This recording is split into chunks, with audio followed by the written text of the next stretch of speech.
السلام علیکم ورحمۃ اللہ وبرکاتہ۔ درس فقہ شافعی و کبریت العقل کا آغاز انشاءاللہ تعالی حبیب حادی بن احمد رفیع المرغنی کی قرأت کلام پاک سے ہوگا۔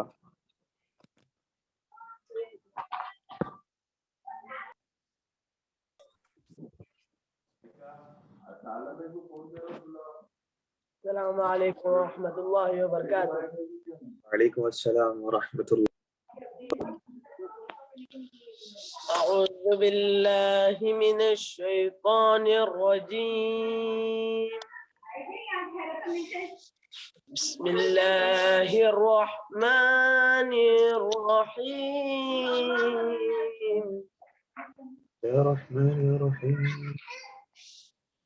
یا ایہا الناس اعبدوا ربکم الذی خلقکم والذین من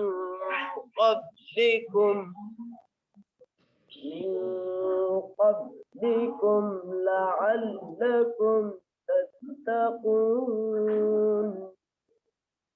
الذي جعل لكم الأرض فراشا والسماء بناء وأنزل من السماء ماء فأخرج به من الثمرات رزقا لكم ولا تجعلوا لله أندادا وأنتم تعلمون، صدق الله العظيم۔ صدق اللہ العظیم۔ احسن۔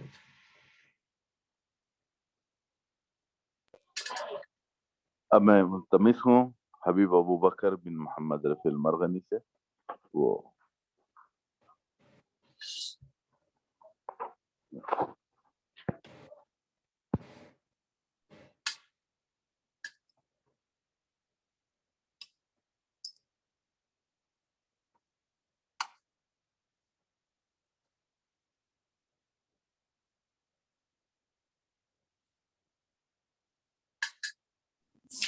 السلام علیکم ورحمۃ اللہ وبرکاتہ۔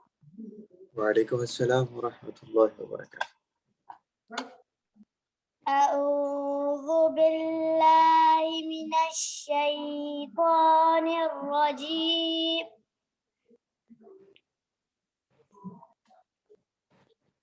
بسم اللہ الرحمن الرحیم۔ یا رحمن یا رحیم۔ وَإِذْ قَالَ رَبُّكَ لِلْمَلَائِكَةِ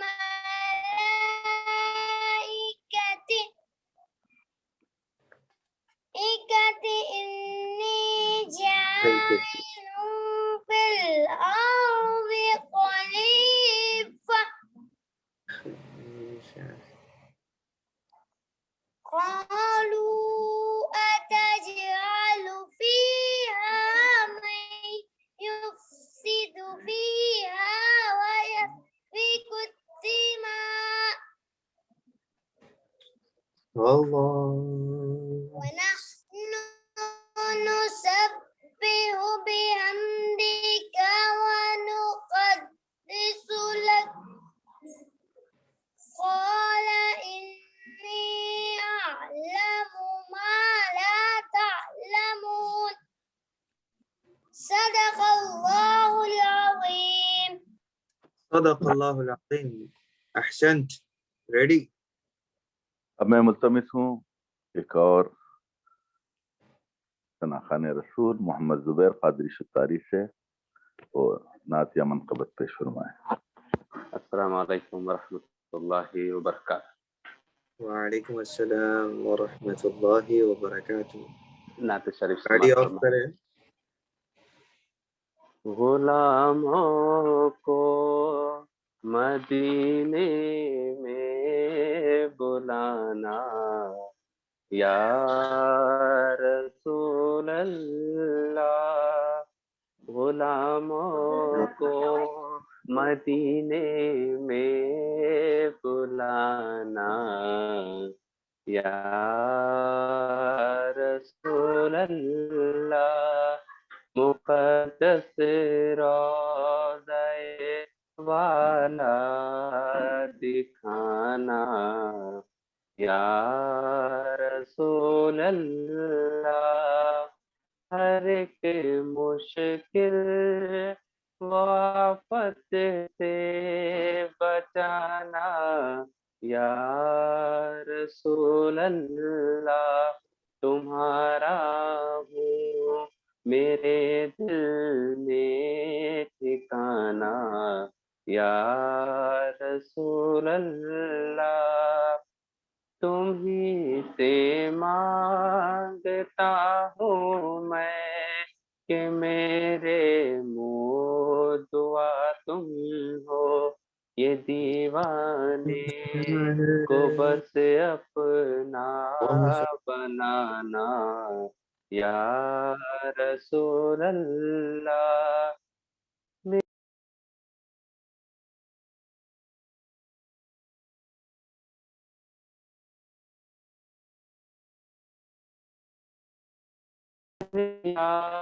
یہ پانی کی محبت ہے، چھڑا کے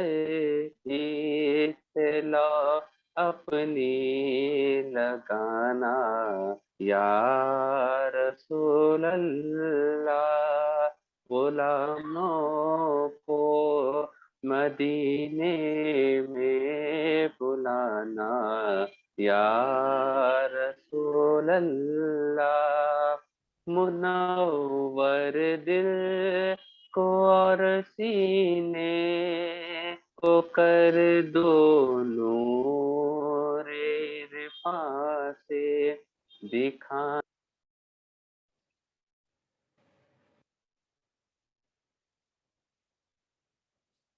رسول اللہ، دکھانا جلد اب جلوہ دکھانا، یا رسول اللہ، امین اب حق سے واصل اور مقام قرب ہو حاصل، ایک ایسا ساغر وحدت پلانا، یا رسول اللہ، غلاموں کو مدینے میں بلانا، یا رسول اللہ، مقدس روضہ والا دکھانا، یا رسول اللہ۔ جزاک اللہ خیر۔ میں گزارش کرتا ہوں جناب حبیب محمد بن عبداللہ رفیع المرغنی صاحب سے کوئی نعت کے منقبہ سنان۔ ماشاء اللہ، احسنت۔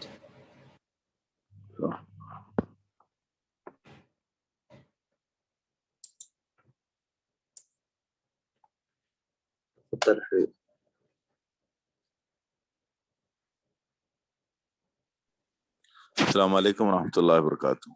وعلیکم السلام ورحمۃ اللہ وبرکاتہ۔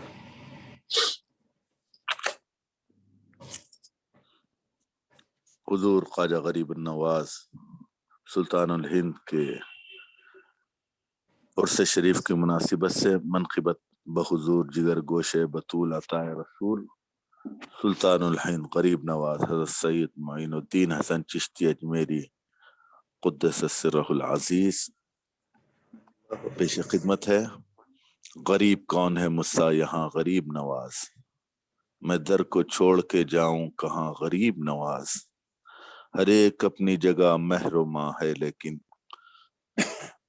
تمہاری سب سے الگ داستاں غریب نواز، ہمارے سر ہی قمیضہ نہیں ہے چوکھٹ پر، ہیں سر جھکائے ہوئے قدسیاں غریب نواز، اگر کرم ہو تمہارا تو پھر مہرباں ہو، نبی علی و سبھی خواجگاں غریب نواز، نبی علی و سبھی خواجگاں غریب نواز۔ اور مقطع میں حضرت مولانا ڈاکٹر سید محمد حمید الدین شرفی سیفی فرماتے ہیں، حمید سیفی پریشان ہو نہیں سکتا، حمید سیفی پریشان ہو نہیں سکتا، نوازتے ہیں اسے بے گماں غریب نواز، نوازتے ہیں اسے بے گماں غریب نواز۔ جزاک اللہ خیر، شکریہ۔ اب میں ملتمس ہوں حضرت مولانا حبیب سہیل بن سعید علیہ دروس سے وہ آج کے درس کے سلسلے کو آگے بڑھائیں۔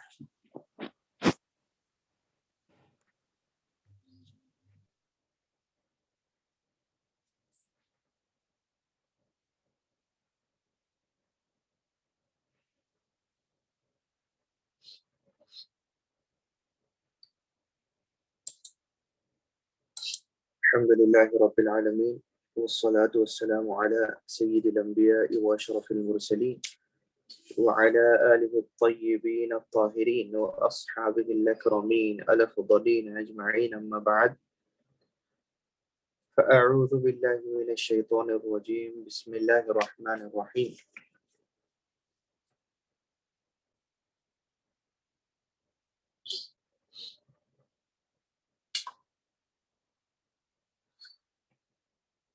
الحمدللہ جو ہے نا درس میں بہت سارے مسائل کا ذکر ہوا جو 2 ہفتوں پر جاری رہا۔ مسلسل گزشتہ 2 ہفتوں پر ہم نے ان تمام عمومی طور پہ پیش آنے والے حالات کا، احوال کا، حالتوں کا ذکر کیا کہ جس سے روزہ نہیں ٹوٹتا۔ اب آج کن حالتوں میں روزہ رکھنے کی اجازت نہیں ہے، یا روزہ جن حالتوں میں روزہ نہیں رکھا جا سکتا ان کا ذکر کیا جائے گا، اور انشاءاللہ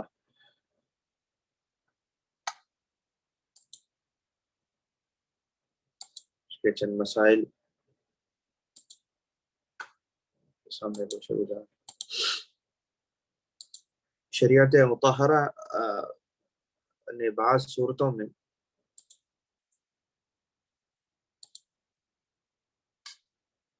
روزہ نہیں رکھنے کی اجازت عطا فرمائی ہے، اور وہ بعض صورتیں کہ جس میں روزہ نہیں رکھنے کی اجازت ہے، اس میں زیادہ تر مسائل عورتوں کے لیے ہی آسانیاں عطا فرمائی گئی ہیں۔ پھر اس میں مرد حضرات کی حالتوں کا تذکرہ کرتے ہوئے پھر اس لحاظ سے جہاں جہاں ممکن ہو سکتا ہے وہاں ان کے لیے بھی گنجائشیں رکھی گئی۔ حمل والی اور دودھ پلانے والی عورت کو اگر اپنی جان کو نقصان پہنچنے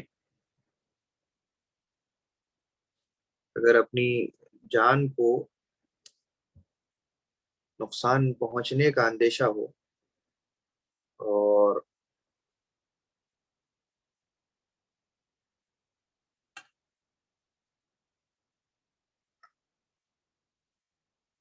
اگر وہ روزہ رکھے تو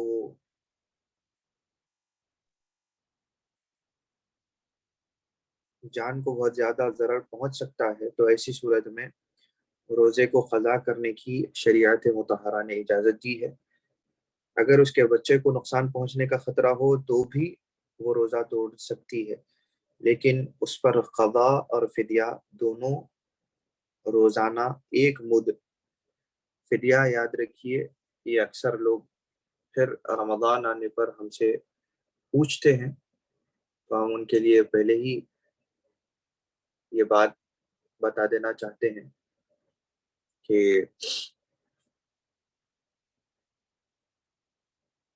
وہ 3 پاؤ 1 مد کہتے ہیں اسلام میں، اسلامی اوزان میں، اسلامی وزن میں جو وزن ہمیشہ شریعت میں ذکر کیا جاتا ہے وہ مد کے حساب سے ہوتا ہے. تو ایک مد 3 پاؤ 620 گرام، 3 پاؤ 620 گرام کا ہوتا ہے.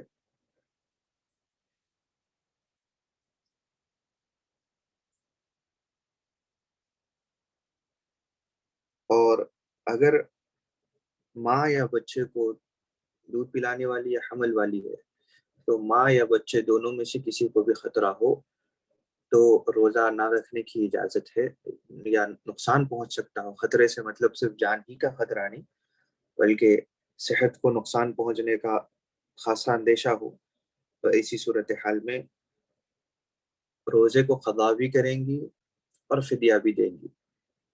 ٹھیک ہے، روزہ نہیں رکھنے سے مطلب روزے سے بالکل بچنا نہیں ہے، بلکہ بعد رمضان کے جب صحت ہو یا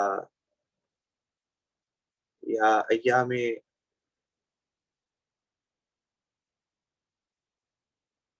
حمل ختم ہو جائیں یا دودھ پلانے کے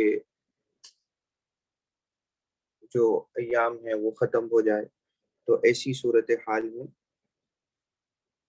قضا، جو روزے چھوٹ گئے ان پر قضا اور فدیہ تو تب ہی دے دینا زیادہ بہتر ہوگا. انشاءاللہ اس کے مسئلہ آگے ہم بیان کریں گے.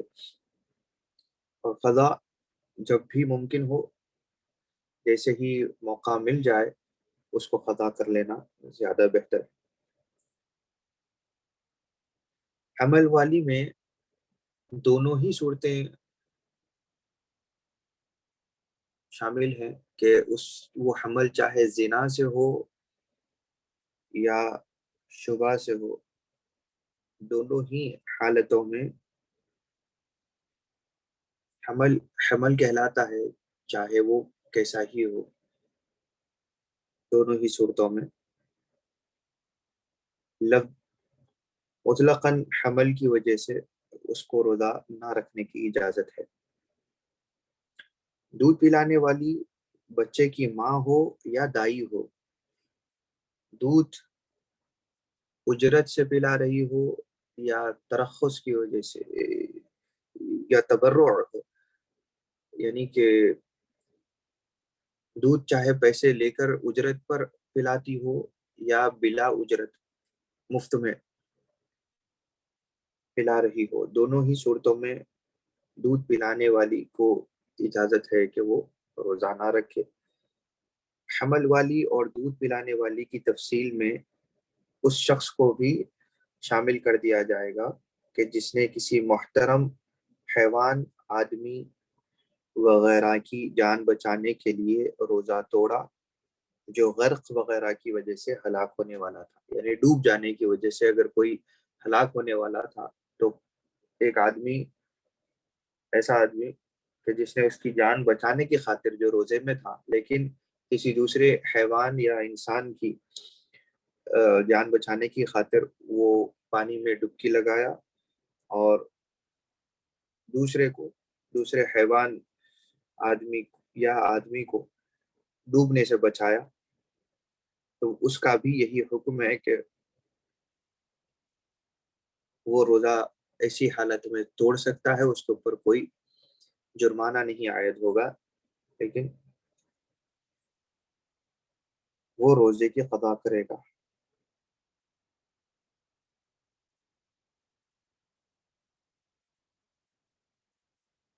اگر کسی دوسرے کی جان بچانے والے شخص نے یا کسی ہلاک ہونے والے کی جان بچانے کے ساتھ ساتھ اپنی جان کے بھی خطرے کا خوف اگر ہوا ہے تو اس پر صرف روزے کی قضا ہوگی، اور اگر اس نے صرف ہلاک ہونے والے کی جان کا خوف کیا تو اس پر روزے کی قضا اور فدیہ دونوں واجب ہوں گے. لیکن کسی شخص نے حیوان کے علاوہ مال کے بچانے کے لیے روزہ توڑا تو اس پر روزے کی قضا ہے. اکثر لوگ کیا کرتے ہیں کہ انسان کے نام پر اس کے مال وغیرہ کو بچانے کی خاطر، جیسا کہیں پہ ڈوبنے کا مسئلہ آ گیا کہ کوئی شخص، پہلے یہی ہوتا تھا کیونکہ سفر پہلے بحر پہ بہت ہوتے تھے، ندیوں کے ذریعے سے، سمندروں کے ذریعے سے ہوتے تھے بہت زیادہ، تو یہ مسائل جب بہت زیادہ پیش آتے تھے. لیکن آج کل کے احوال میں چاہے وہ کوئی بھی مسئلہ ہو، اگر کسی کی جان بچانے کی خاطر ایک شخص کو اپنے روزے کے اوپر بات آ جائے کہ اس کا روزہ ٹوٹ جائے گا یا ٹوٹ سکتا ہے بچانے کی کوشش میں، جیسا کہ ڈوبتے شخص کو بچانے کے لیے جائیں تو آپ کو پانی میں جانا پڑے گا. اگر پانی میں جا رہے ہیں تیرنے کے لیے، تو پھر جیسے ہی آپ پانی میں جائیں گے تو کان اور حلق اور دوسرے راستوں سے پانی آپ کے جسم میں چلا جائے گا، اس سے روزہ ٹوٹتا ہے. لیکن کسی کی جان بچانے کی خاطر، حتیٰ کہ حیوان یعنی جانوروں کی جان بچانے کی خاطر بھی اگر روزہ ٹوٹا تو اس کے لیے قضا ہے اور فدیہ بھی دینا ہوگا. ہاں، لیکن جان بچاتے وقت میں خود اپنی جان کا بھی خطرہ ہو جائے، جان بچانے والے کو اپنی جان کا بھی خطرہ ہو جائے، تو ایسی صورت میں جو جان بچانے کے لیے کودا ہے اس کو صرف روزے کی قضا ہوگی، فدیہ نہیں ہوگا.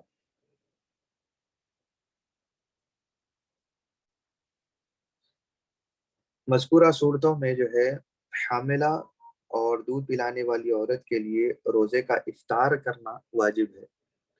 روزہ نہ رکھے یا روزہ توڑ دے یہ اور صورت ہے، لیکن افطار کرنا واجب ہے. حاملہ اور دودھ پلانے والی کو بظاہر روزے کی قدرت چاہے اگر وہ ظاہری طور پر روزے کی قدرت رکھتے ہیں، لیکن شریعت میں ان کو معذور کہا گیا ہے، یعنی they are vulnerable people، کہ ان کو رخصت ہے. ہم یہ نہیں کہہ رہے کہ ان کو وہ روزہ نہیں رکھنا ہے کس بھی حال، یہ مسئلہ نہیں. حاملہ اور دودھ پلانے والی عورت کو اختیار ہے کہ اگر وہ چاہیں تو روزہ نہ رکھیں. اگر خوف ہو اپنے آپ کو نقصان پہنچنے کا یا بچے کی جان کو نقصان پہنچنے کا، تو ایسی صورت میں وہ روزہ نہ رکھنا چاہیں تو ان کو اجازت ہے. ایسا نہیں ہے کہ روزہ نہیں رکھنا ہے بالکل.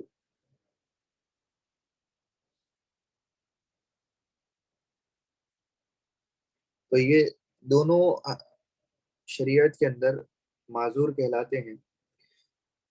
فدیے سے مراد کفارہ صغرا یعنی کہ چھوٹا کفارہ، اس کو فدیہ کہتے ہیں. چونکہ روزے کے وقت کی فضیلت جو ہے فوت ہو جاتی ہے، اس لیے فدیہ دیا جاتا ہے.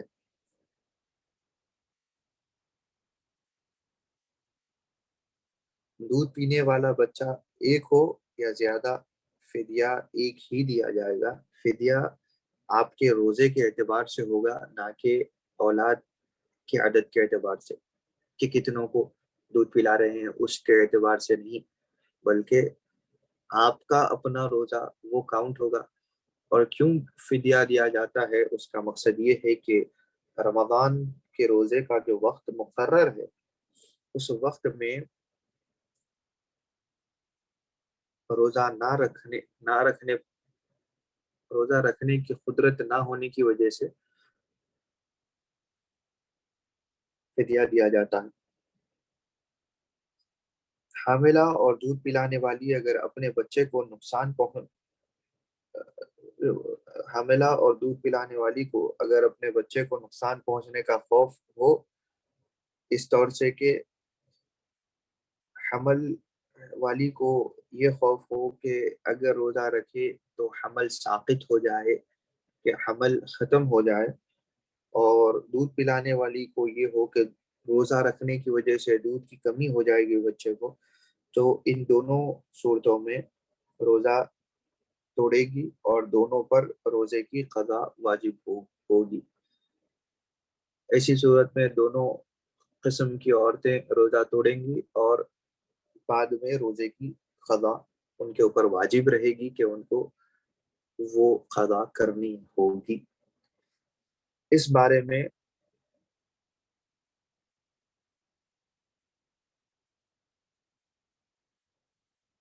روزے کی قضا اور روزہ توڑنے کے بارے میں حمل اور مرضعہ جس کو کہتے ہیں کہ جو دودھ پلانے والی خاتون ہوتی ہے، ان دونوں کا کے علاوہ مسافر وغیرہ ہونے سے بھی کوئی فرق نہیں آئے گا کہ مسافر کو بھی اجازت ہے کہ وہ روزہ توڑ سکتا ہے۔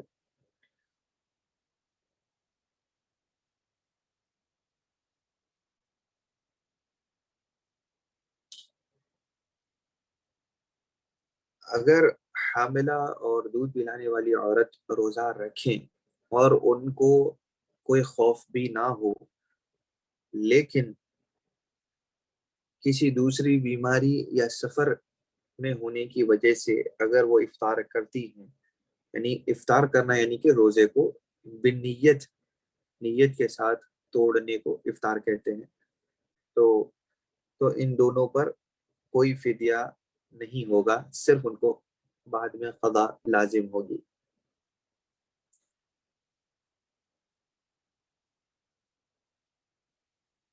غیر متحیرہ عورت یعنی کہ ایسی عورت کہ جس کو اپنے استحاضہ کی مدت یاد نہ ہو، جس کو اپنے حیض کی مدت یاد نہ ہو کہ کب سے ہے، اور وقت یاد ہو لیکن مدت یاد نہ ہو، تو اس پر شک کی وجہ سے فدیہ نہیں ہوگا، صرف قضا واجب ہوگی۔ جبکہ وہ 16 دن روزہ افطار کرتی رہے اور اس سے کم بھی کرے تو اس لیے چاہے یعنی کہ ایک عورت کو وہ ایام حیض میں ہو، حیض کے دنوں میں ہو، اور اس کو مدت یاد نہ ہو کہ کتنے دن سے اس کو حیض رہا، جیسا کہ ہم نے حیض کے بیان میں بتایا تھا کہ عام طور پر اس کی مدت 16 دن ہوتی ہے، 15 دن ہوتی ہے اور 16 دن ہوتی ہے، اس کے علاوہ حیض نہیں رہتا اکثر مدت بالعموم کے اعتبار سے۔ پھر اب اس کے مسائل کو ہم دہرائیں گے نہیں، وہ آپ پرانے دروس میں دیکھ سکتے ہیں۔ تو ہم یہاں صرف یہ بتانا چاہتے ہیں کہ اگر کسی کو مدت یاد نہ رہے کب سے ہے، لیکن اگر وہ جو ہے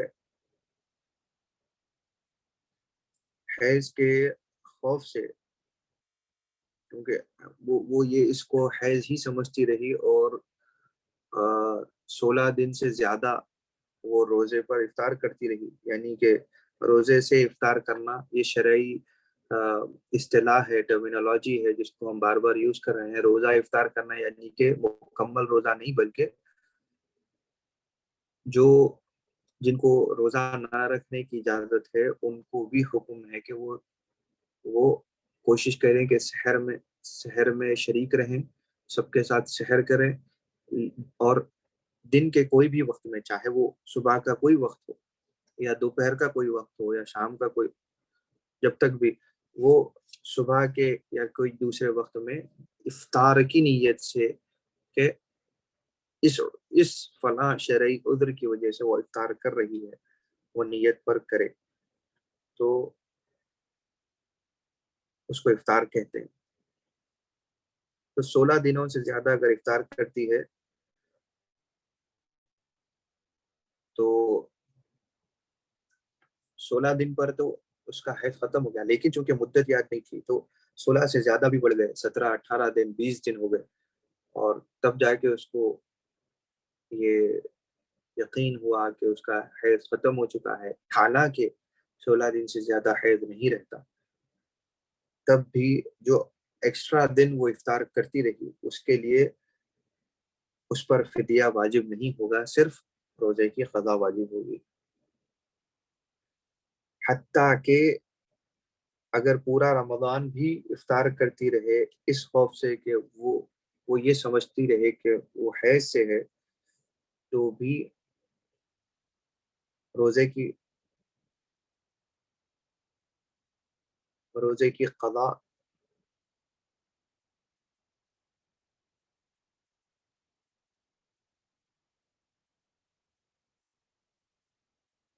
قضا کے ساتھ ساتھ اس کے لیے 16ویں دن کے بعد سے ہے، جو دن گزارے گی اس کے لیے فدیہ واجب ہوگا. معاف کرنا، فَيَسْتَحِقُّ لَهَا فِدْيَتَهَا إِنْ كَانَتْ قَدَّهَا. ایک منٹ.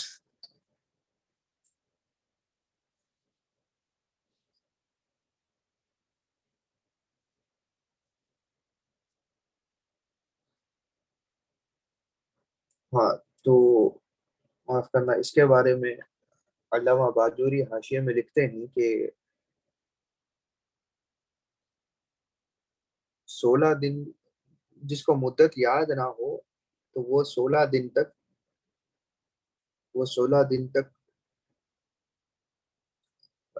جو روزے پر افطار کرتی رہی، یعنی کہ جو روزہ توڑتی رہی، ان روزوں کے لیے اس کو فدیہ نہیں ہوگا.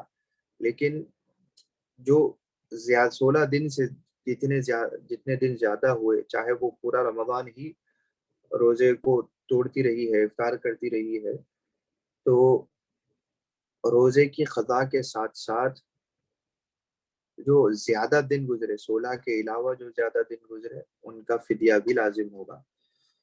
حیض کے دن جو ہوں گے ان کے لیے فدیہ نہیں ہوگا. ٹھیک ہے، ان کے لیے صرف عورت کے لیے روزے کی قضا لازم ہوگی، کیونکہ وہ قانون قدرت کی وجہ سے اس کو یہ عذر لاحق ہے. لیکن چونکہ 16 دنوں سے زیادہ حید نہیں رہتا، لیکن اس کو مدت کا خدشہ تھا، اور اس کی وجہ سے اس نے اس کنفیوژن میں وہ پورا رمضان ہی روزے توڑتی رہی، یا 16 دن سے جتنے بھی دن بڑھے، ایک بڑھے یا 14 دن بڑھ جائے، جتنے دن بڑھے، ہر اس دن کا فدیہ اور قضا دونوں بھی کرے گی. فدیہ ہر روزے کے لیے فدیہ 1 مد یعنی کہ 3 پاؤ کا صحیح وزن. شریعت میں 1 مد کو جو 3 پاؤ کہتے ہیں، اس کا شرعی وزن ہے 620 گرام. تو 1 مد غلہ یا کسی ایسی جنس سے دیا جائے کہ جس کی فطرے کی زکوٰۃ میں اجازت ہے.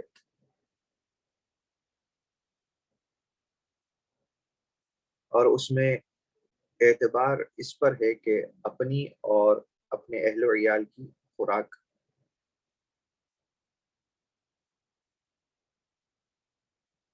مسکن اور خادم کے مصارف سے جو زیادہ ہو جائے اس میں سے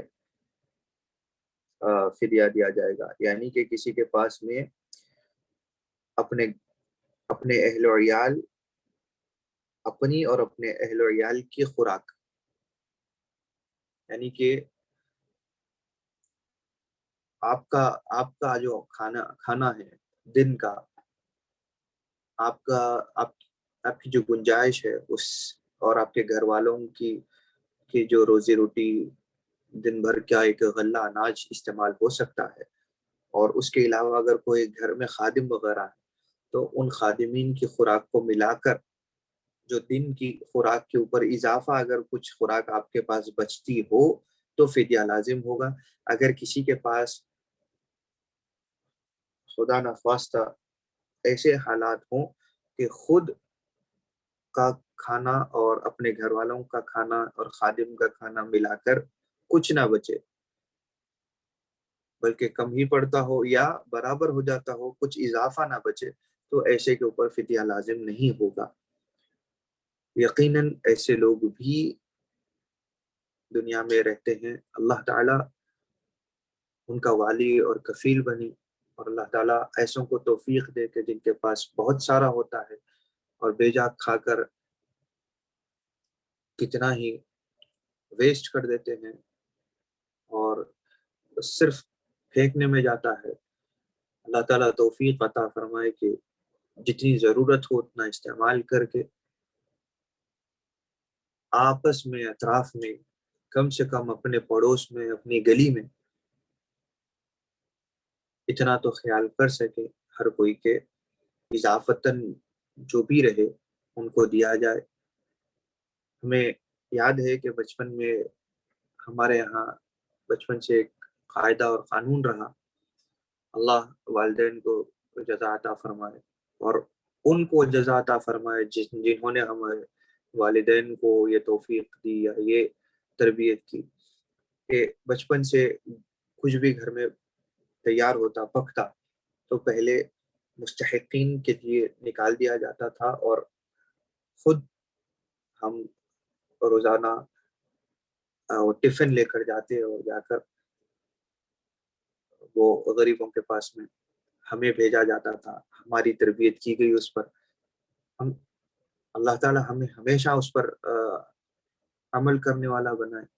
اور یہ تربیت آپ اپنی اولاد کو یا اپنے گھروں میں بچوں کو کیجئے کہ نسلوں کو پتہ چلے کہ جا کر دوسروں کو کھلانا کیا ہے. خود کے کھانے سے پہلے کریں کہ کھانا گرم تیار ہوتے ہی کوشش کریں کہ اس کے اوپر فاتحہ پڑھیں. پھر تو قرآن کی برکت ہو، فاتحہ کی برکت ہو، صاحب فاتحہ کی برکت ہو، رسول اللہ صلی اللہ علیہ وسلم پر فاتحہ گردانے. پھر وہ اضافی مال، یہ تھوڑا عنوان سے ہٹ کر بات ہے لیکن یہ شامل درس ہے ایک چیز کہ لے جا کر اپنی اولاد کو ذمہ داری دیجیے کہ یا اپنے گھر کے بچوں کو ذمہ داری دیجیے جو بھی ہو کہ لے جاؤ اور فلاں کے پاس میں پہنچایا کرو. یہ جو عمل ہوگا وہ ان کے تربیت کے احوال میں، ان کے اندر، ان کے مزاج میں جمے گا. تو کیا ہوگا پھر وہ آئندہ آپ کے بعد بھی غریب پرور بنیں گے. یہ حضرت سیدنا غریب نواز خواجہ معین الدین حسن سنجری چشتی رضی اللہ عنہ وارض عنا کی عرس مبارک کے حوالے سے یہ ہماری طرف سے تھوڑا سا ایک تعاون ہے کہ غریب نواز کو غریب نواز اسی لیے کہا جاتا ہے کہ وہ غریب پرور تھے، غریبوں کا خیال کرنے والے تھے.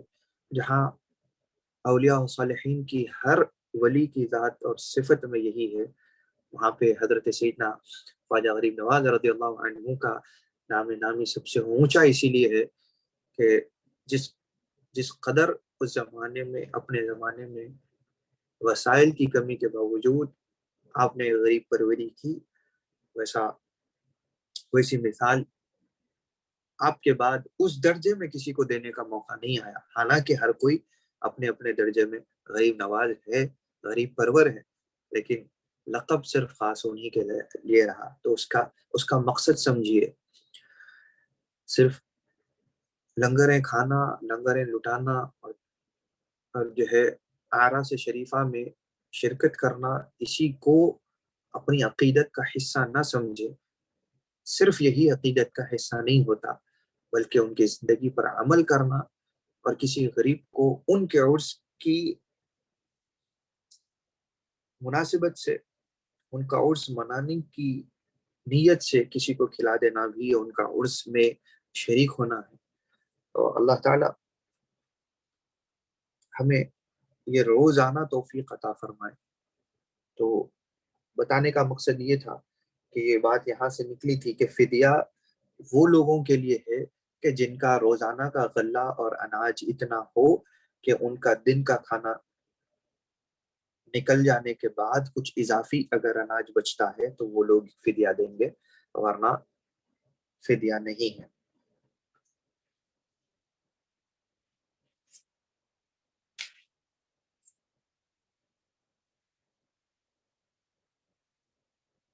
فدیہ صرف فقراء اور مساکین کو دیا جائے گا، فقیر اور مسکین کو دیا جائے گا.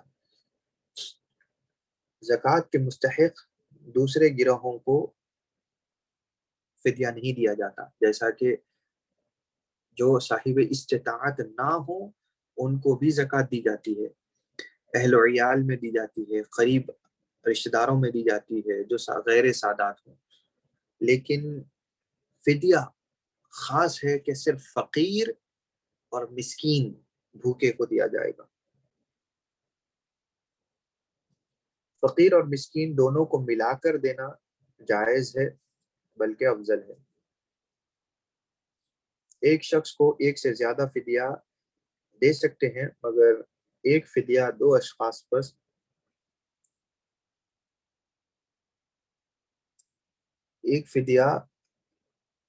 اشخاص پر تقسیم نہیں کیا جائے گا۔ علامہ باجوری فرماتے ہیں کہ ایک فدیہ یعنی کہ ایک مد 660 گرام کا تو ہوتا ہے، اس میں بھی آپ دو لوگوں میں تقسیم کرنا چاہیں، ہر کسی کی اپنی عقل ایک کام کرتی ہے اور ہر کوئی اپنے اپنے انوویشنز پہ کام کرتا ہے، تو بعض جگہ انوویشنز اچھے نہیں ہیں حالانکہ نیت اچھی ہو، جیسا کہ کوئی یہ سمجھتا ہے کہ ایک اس میں دو جنے کھا لیتے ہیں اس لیے دے رہا ہوں، تو اس کی بجائے کوشش یہ کرو کہ دو نکال سکتے ہو تو دو فدیے نکال دو، بجائے اس کے کہ ایک میں سے دو کو کھلائیں، اور ہوتا ہی 660 گرام 620 گرام 620 گرام آپ اس میں سے بھی کمی کر کے دو اشخاص کو نہیں دے سکتے، بلکہ ایک فدیہ ایک ہی کو دیا جائے گا، دو فدیے ایک کو دیے جا سکتے ہیں لیکن ایک فدیہ دو کو نہیں دیا جا سکتا۔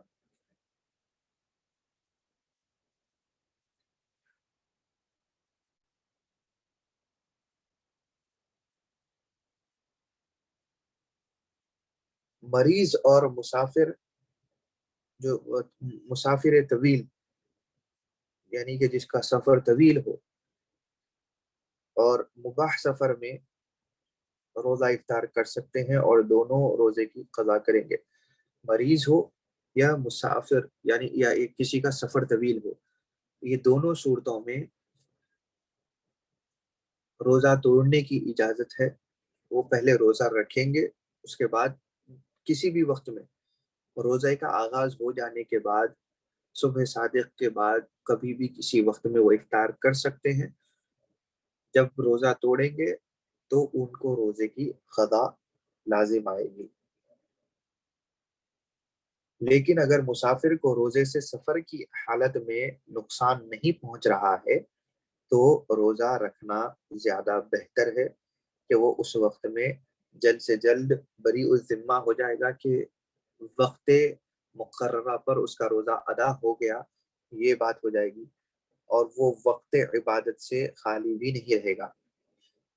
لیکن اگر حالت سفر میں روزہ رکھنے کی وجہ سے نقصان پہنچتا ہو تو روزہ توڑنا نہ رکھنا افضل ہوگا، زیادہ فضیلت والا ہوگا۔ حدیث شریف میں آیا ہے کہ بخاری و مسلم میں ہے کہ رسول اللہ صلی اللہ علیہ وسلم نے سفر میں ایک شخص کو روزے میں سایہ کیے ہوئے دیکھا، یعنی کہ چھتری وغیرہ یا اس وقت کا جو بھی سایہ کرنے کا کوئی طریقہ تھا، تو ایک شخص کو حضور صلی اللہ علیہ وسلم نے سفر میں روزے کی حالت میں سایہ کرتے ہوئے دیکھا، تو فرمایا کہ سفر میں روزہ رکھنا کوئی نیکی نہیں ہے۔ وہ سایہ اختیار کیے ہوئے تھا یا چھتری وغیرہ لے کر چل رہا تھا، تو حضور صلی اللہ علیہ وسلم نے یہ ارشاد فرمایا۔ تو مسافر کو گمان غالب ہو کہ روزے کی وجہ سے اس کی جان جائے گی یا کوئی عضو، کوئی پارٹ جسم کا کوئی حصہ تلف یا بیکار ہو جائے گا تو روزہ رکھنا حرام ہے، جیسا کہ امام غزالی نے کتاب المستصفیٰ میں فرمایا۔ تو اب یہاں پہ حدیث کا فہم یہی ہے کہ اگر آپ کی جان کو نقصان نہیں پہنچ رہا ہے تو حالت سفر میں بھی غیر ضروری سکون و اطمینان کی چیزیں ویسے ہی روزے میں تلاش نہ کریں۔ وہ روزہ ہی تب ہے کہ جب روزے میں مشقت پڑے، آپ کو تکلیف تھوڑی سی تکالیف سے مطلب روزانہ کی جو آپ کا معمول ہے وہ روزے کا نام لے کر چپ چپ جانا، سکون سے بیٹھ جانا، سایہ اختیار کرنا، ٹھنڈے ٹھنڈے پانی سے چہرہ دھوتے جانا، یہ سب چیزیں ہر چند کے اس کی اجازت ہے، لیکن حضور صلی اللہ علیہ وسلم نے یہاں پہ جو فرمایا کہ سفر میں روزہ رکھنا کوئی نیکی نہیں ہے.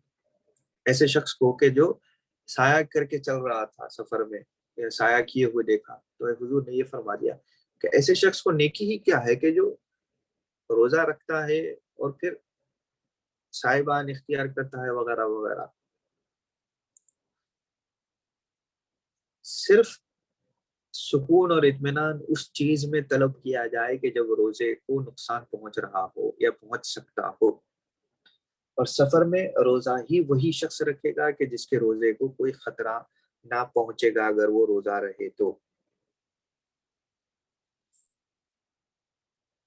اگر فی الحال کوئی نقصان نہ پہنچے مگر آئندہ نقصان پہنچنے کا یا کمزوری پیدا ہونے کا خوف ہو تو روزہ نہ رکھنا اس کے لیے زیادہ بہتر ہے، جیسا کہ امام رافعی نے کتاب التتمہ سے اس کو نقل کرتے ہوئے ثابت فرمایا ہے.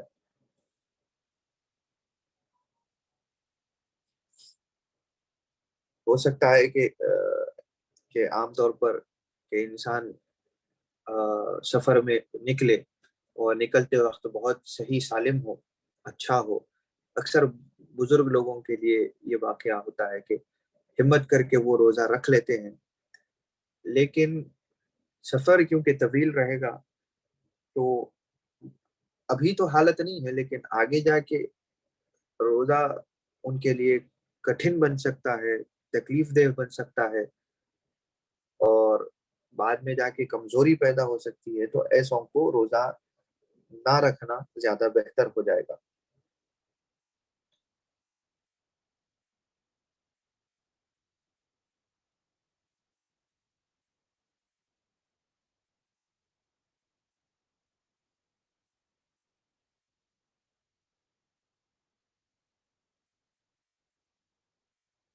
آپ میں سے جو کوئی بیمار ہو جائے یا سفر کرے اور روزہ نہ رکھے، ٹھیک ہے، بیمار ہو جائے یا سفر کرے اور روزہ نہ رکھے، تو اس کے لیے ان دنوں کے مماثل ہی مدت ہے کہ جتنے دن روزہ نہیں رکھا ہے اتنے ہی دن کا اس کو کفارہ دیا جائے گا، یعنی کہ اتنے ہی دن کی قضا ہوگی.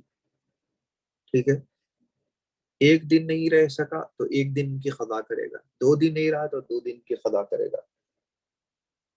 اس کے مثل سے بڑھ کر قضا نہیں ہوگی، یعنی کہ ایک دن روزہ نہیں رکھا تھا اس کے بدلے میں 2 دن روزہ رہنا پڑے گا، ایسا نہیں.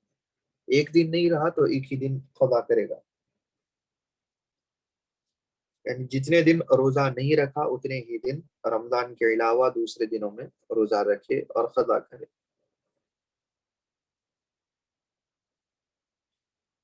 افطار کا مسئلہ سمجھا کر درس فقہ کو یہاں پہ ہم آج کے لیے کافی سمجھیں گے کہ افطار جو ہے، ایک تو یہ کہ شروع سے روزہ ہی نہ رکھے. افطار جو ہم جب سے کہہ رہے تھے کہ افطار کریں، روزہ نہ رکھتے ہوئے افطار کرنا کیا ہے اس کو سمجھانا چاہتے ہیں. کہ افطار ایک تو یہ کہ شروع سے روزہ ہی نہ رکھے، اور دوسرا یہ ہے کہ روزے کے دوران میں افطار کرے اور روزہ توڑ دے. مریض اور مسافر جو ہے کسی معاملے میں رخصت پر عمل کرنے کی نیت سے افطار کریں گے. مرض اور سفر شرعی عذر ہیں، شرعی طور پر عذر یعنی کہ اجازت ہے کہ یہ ایک عذر اور رخصت کہلاتے ہیں. ٹھیک ہے، اگرچہ کہ بظاہر روزے کی قدرت ہو، ظاہری طور پر روزے کی قدرت ہے، لیکن پھر بھی مریض اور سفر کے لیے اجازت ہے کہ ظاہری طور پر اس کو وہ روزہ رکھنے کی حالت میں ہو، پھر بھی وہ روزہ نہ رکھنا چاہے تو نہیں رکھ سکتے، نہ رکھے، کوئی پرواہ نہیں. نقصان کی قید مریض کے لیے ہے، مسافر کے لیے نہیں.